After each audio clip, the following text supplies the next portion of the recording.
Hello dear student, my name is Shivam Sharma. Welcome to my channel SS chemistry. तो आज मैं लेकर आया हूँ आपके लिए हेटेरोसाइक्लिक कंपाउंड के रेजोनेटिंग स्ट्रक्चर।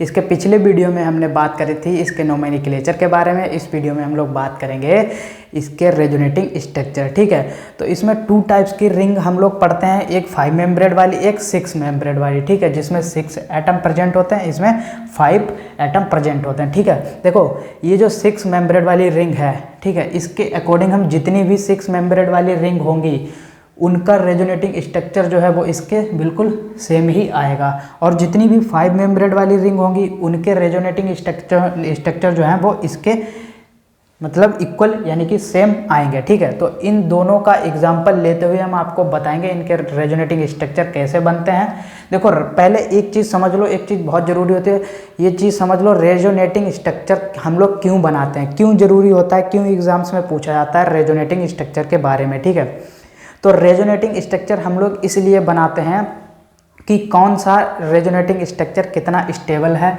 और रेजोनेटिंग स्ट्रक्चर से हम लोग जो है जब रिएक्शन करवाते हैं, ठीक है, तो उसमें 2 टाइप्स के जो है मतलब अटैकिंग ग्रुप होते हैं, वो एक होते हैं न्यूक्लियोफाइल, एक होते हैं इलेक्ट्रोफाइल। तो वो 2 ग्रुप अटैक करते हैं।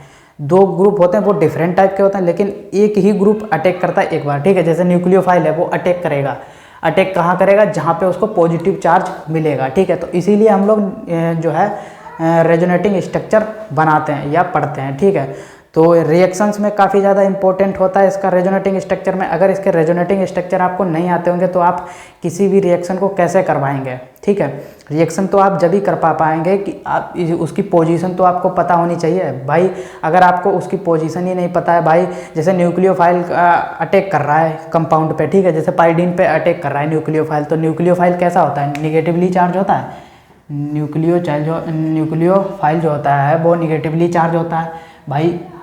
ये इलेक्ट्रॉन रिच होता है, ये अगर अटैक करेगा तो कहाँ पे करेगा, वो चीज़ आपको पोजीशन उसकी मालूम होनी चाहिए ना। यहाँ पे थोड़ी ना कर देगा, ना यहाँ पे कर देगा, जहाँ पे उसको पॉजिटिव चार्ज मिलेगा, यानी कि इलेक्ट्रॉन जहाँ पे उसको कम मिलेंगे, ये भाई इलेक्ट्रॉन रिच स्पीसीज है, और यहाँ पे इसको ये पोजीशन ऐसी ढूंढेगा जहाँ पे इलेक्ट्रॉन की कमी हो। ठीक है, तो पॉजिटिव चार्ज वहाँ पे होता है जहाँ पे इलेक्ट्रॉन की कमी होती है। तो इसीलिए हम लोग रेजोनेटिंग स्ट्रक्चर पढ़ते हैं, जिससे कि हम लोग आसानी से पता लगा सकें कि जो अटैकिंग ग्रुप होता है वो कहाँ पे अटैक करेगा। ठीक है, तो आइए फटाफट समझते हैं इसके रेजोनेटिंग स्ट्रक्चर के बारे में। पहला एग्जाम्पल मैंने लिया है पाइरीडीन और दूसरा लिया है मैंने पायरोल का। ठीक है, तो देखो नाइट्रोजन का बैलेंस सेल इलेक्ट्रॉन कितना होता है, 5 होता है। तो यहाँ पे 3 बॉन्ड जो है वो ऑलरेडी बनाया इसने, और एक इसके पास लोन पेयर है। ठीक है, अब यहाँ पे जो है, यहाँ पे क्या है, लोन पेयर है, वो यहाँ पे अटैक करेगा। ठीक है, अटैक करके क्या ये बॉन्ड जो है वो टूट जाएगा। बॉन्ड टूटेगा तो भाई इसके पास कितने बॉन्ड हो जाएंगे, देखो एक तो जो एक लोन पेयर 2, और यहाँ पे कितने हैं 2, कितने हो गए 4। ठीक है, और इसके जो बॉन्ड ये जो बॉन्ड टूटेगा, इसके जो इलेक्ट्रॉन है वो भी नाइट्रोजन के पास आ जाएंगे। ठीक है, दोनों इलेक्ट्रॉन जो है वो नाइट्रोजन के पास आ जाएंगे। क्यों आ जाएंगे, क्योंकि नाइट्रोजन जो है वो ज़्यादा इलेक्ट्रोनिगेटिव है कार्बन की वजह से। इन सभी पोजीशन पे कार्बन होगा, ये नाइट्रोजन है, तो यहाँ पे नाइट्रोजन जो है वो ज़्यादा इलेक्ट्रोनिगेटिव है, तो इसके बॉन्ड के जो दोनों इलेक्ट्रॉन होंगे शेयरिंग के, वो इसके पास आ जाएंगे। ठीक है, तो इसके पास आएंगे तो देखो, चाहे इलेक्ट्रॉन को ऐसे लिख लो और चाहे निगेटिव चार्ज में लिख लो। देखो निगेटिव चार्ज जो है वो ये शो करता है कि इसके पास 2 इलेक्ट्रॉन है। ठीक है, तो यहाँ पे निगेटिव चार्ज आ जाएगा, यहाँ पे पॉजिटिव चार्ज आएगा, जिससे कि ये दर्शाएगा कि देखो यहाँ पे इलेक्ट्रॉन ज़्यादा है भाई। इलेक्ट्रोनिगेटिव जो है मतलब निगेटिव चार्ज किस पे होता है, जहाँ पे इलेक्ट्रॉन की डेंसिटी ज़्यादा होती है। जहाँ पे इलेक्ट्रॉन ज़्यादा होते हैं वहाँ पे निगेटिव चार्ज, और जहाँ पे कम होते हैं वहाँ पे पॉजिटिव चार्ज। ठीक है, तो यहाँ पे निगेटिव चार्ज, यहाँ पे पॉजिटिव चार्ज। ठीक है, तो इतनी चीज़ आप अच्छे से समझ गए होंगे। ये बॉन्ड तोड़ेंगे, यहाँ पे निगेटिव चार्ज, यहाँ पे पॉजिटिव चार्ज। ठीक है, तो देखो यहाँ पे पॉजिटिव चार्ज है, यहाँ पे क्या है, डबल बॉन्ड है। तो डबल बॉन्ड जो है इसकी कमी पूरी करेगा। यहाँ पे इलेक्ट्रॉन कम है तो ये सोचेगा हम इससे बॉन्ड बना लें, यहाँ इसके पास जो इलेक्ट्रॉन की कमी है वो पूरी हो जाएगी, बॉन्ड बनाएगा। ठीक है, तो यहाँ पे ये बॉन्ड जो है वो इधर पलट जाएगा, ऐसे बना देगा, तो ये पॉजिटिव चार्ज है यहाँ पहुँच जाएगा। यहाँ क्यों पहुँच जाएगा भाई, इलेक्ट्रॉन की यहाँ भी तो कमी हो गई, यहाँ से डबल बॉन्ड है, ये यहाँ से बॉन्ड टूटेगा तो यहाँ पे इलेक्ट्रॉन की कमी हो जाएगी, लेकिन इस पर कोई फर्क नहीं पड़ेगा। इस पर देखो डबल बॉन्ड तब भी था और डबल बॉन्ड अब भी है। ठीक है, तो पॉजिटिव चार्ज यहाँ से यहाँ पहुँच जाएगा। ठीक है, इतनी चीज़ क्लियर।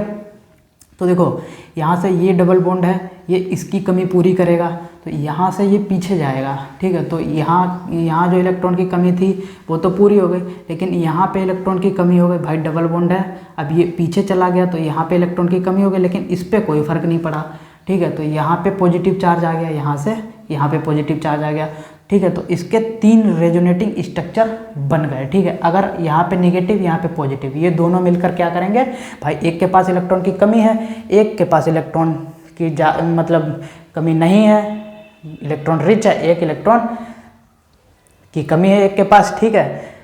तो वो तो दोनों आपस में बॉन्ड बना ही लेंगे, ठीक है। तो यहाँ पे जब बॉन्ड बनाएगा तो फिर इसी फॉर्म में आ जाएगा। तो यहाँ पे 3 रेजोनेटिंग स्ट्रक्चर इसके हमको मिल जाएंगे। और यहाँ पे ये क्या है, ये इसका हाइब्रिड स्ट्रक्चर है, हाइब्रिड स्ट्रक्चर, ठीक है।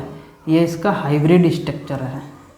हाइब्रिड स्ट्रक्चर कैसे हम लोग बनाते हैं, जैसे कि यहाँ पे पॉजिटिव चार्ज मिला, यहाँ पे मिला, यहाँ पे मिला, ठीक है। तो यहाँ पे हम लोग बना देंगे partially positive, partially positive. Partially positive क्यों बना देंगे, क्योंकि यहाँ पे हमको इन पोजीशंस पे हमको पॉजिटिव चार्ज मिल रहा है, तो यहाँ पे हम लोग डॉट डॉट से यहाँ पे दिखा देंगे और नाइट्रोजन पे निगेटिव चार्ज दिखा देंगे, ठीक है। तो ये इसका हाइब्रिड स्ट्रक्चर हो गया, यानी कि यहाँ और यहाँ इन 3 पोजीशंस पे जो है न्यूक्लियोफाइल अटैक कर सकता है, कभी भी यहाँ पे और यहाँ पे न्यूक्लियोफाइल अटैक नहीं करेगा। तो आई होप आप पायरिडीन का रेजोनेटिंग स्ट्रक्चर अच्छे से समझ गए होंगे। इसी के थ्रू जितनी भी 6 मेम्ब्रेड रिंग होंगी उनका जो रेजोनेटिंग स्ट्रक्चर होगा वो इसके सेम ही आएगा।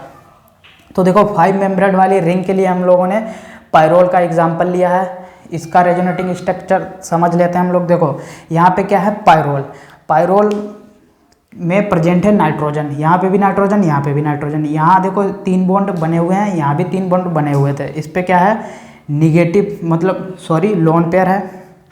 तो यहाँ क्या होगा, देखो यहाँ से बॉन्ड टूटेगा, ये बॉन्ड टूटेगा और बॉन्ड कहाँ बनेगा, यहाँ पे बनेगा।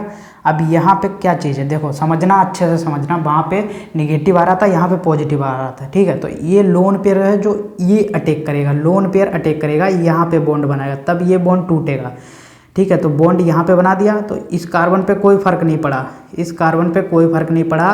तो जो यहाँ पे एक इलेक्ट्रॉन था इसके पास, देखो लोन पेयर है, तो लोन पेयर में क्या होता है, एक इलेक्ट्रॉन से बॉन्ड बना लेगा, ठीक है। तो यहाँ पे एक ही इलेक्ट्रॉन बचेगा, यानी कि इसके पास इलेक्ट्रॉन की कमी हो जाएगी, तो यहाँ पे आ जाएगा पॉजिटिव चार्ज, ठीक है। तो यहाँ से ये बॉन्ड टूटेगा, यहाँ पे आ जाएगा निगेटिव चार्ज, यहाँ पे इलेक्ट्रॉन की डेंसिटी जो है वो ज़्यादा होगी, क्योंकि यहाँ पे जो है इलेक्ट्रॉन जो है यहाँ पे कहीं गया ही नहीं, क्योंकि यहाँ पे देखो इलेक्ट्रॉन ये खुद दे रहा है, इसका इलेक्ट्रॉन सेफ है। तो यहाँ पे निगेटिव चार्ज, यानी कि यहाँ पे इस वाली पोजीशन पे जो आएगा वो निगेटिव चार्ज आ जाएगा, ठीक है। इसीलिए ये स्ट्रक्चर इसकी बन जाएगी। तो देखो अब क्या होगा, ये जो लोन पेयर और निगेटिव चार्ज जो है वो यहाँ से यहाँ अटैक करेगा और ये बॉन्ड जो है वो टूट जाएगा और ये वाला बॉन्ड जो है वो पीछे बन जाएगा। तो इस वाली पोजीशन पर बनेगा, तो यहाँ पे इलेक्ट्रॉन ज़्यादा हो जाएंगे, फिर निगेटिव चार्ज जो है वो यहाँ से यहाँ आ जाएगा इस वाली पोजीशन पर, ठीक है। यहाँ पहुँच गया। अब क्या होगा, ये देखो निगेटिव चार्ज है, यहाँ इसने इस पे अटैक किया, तो ये वाला बॉन्ड टूटेगा, ये वाला बॉन्ड टूटेगा, ये बॉन्ड जाएगा पीछे, तो निगेटिव चार्ज यहाँ से यहाँ आ जाएगा, ठीक है। अब निगेटिव और पॉजिटिव, और ये देखो निगेटिव चार्ज है, इसने यहाँ अटैक करा, तो ये बॉन्ड जो है वो पीछे आ गया, निगेटिव चार्ज यहाँ से उठ के वहाँ चला गया। तो देखो अब यहाँ पे क्या हुआ, ये जो निगेटिव चार्ज है या लोन पेयर हैं, ये इस पे अटैक करेगा, तो ये बॉन्ड टूट के पीछे चला जाएगा, ठीक है।